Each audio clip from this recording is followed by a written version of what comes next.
ГСП онлайн. Городские новости сейчас.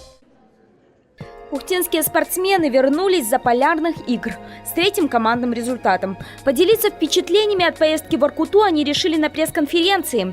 Фаворитами перед журналистами предстали взрослые и юные футболисты, волейболисты, женская и мужская команда, а также сильная половина сборной по баскетболу. К сожалению, сборная девушек по этому виду уступила свое многолетнее лидерство Сыктывкару из-за плотного соревновательного графика. Буквально перед Воркутой спортсменки вернулись из Сочи. Там они, к слову, тоже были вторыми, проиграв первое место только Москве. Порадовали Ухту и юные пловцы. В этом году на Заполярных играх они стали вторыми. Общекомандное у нас второе место в этом году. Дети порадовали. Много призовых. Первые, вторые, третье места. В эстафете второе, третье. Судейство в этом году порадовало. Если раньше были какие-то недочеты, тоже жаловались. Судейство было объективное. И если сборную по плаванию по-хорошему удивило судейство, то у дзюдоистов после поездки в Воркуту остался осадочек. Особенно ушедшего на призовое место Никиты Минина.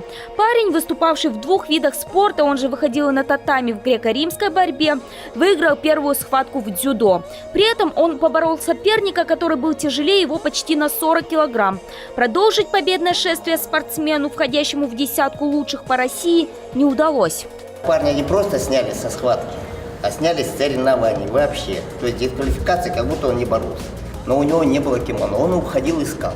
Вот и нашел на свою голову вместо кимоно, нашел главного судью соревнований, которая прицепилась к той ситуации, что он эстетику соревнований как бы нарушил. Навряд ли можно назвать спортивным и поведение принимающей стороны в боксе. Так вышло, что воркутинцы заявили на соревнования максимум представителей в этом виде.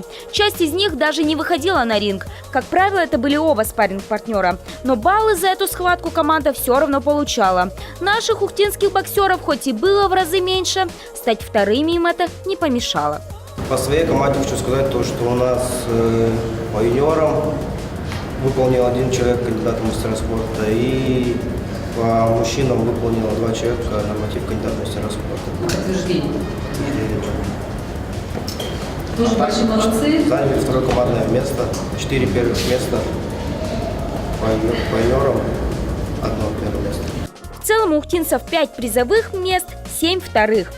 Серебро взяли не только боксеры, пловцы и баскетболистки, но и гиревики, взрослые борцы греко-римского стиля, юноши в этом виде были третьими, а также юные шахматисты и хоккеисты. С бронзой вернулись участники соревнований по пулевой стрельбе и взрослые шахматисты.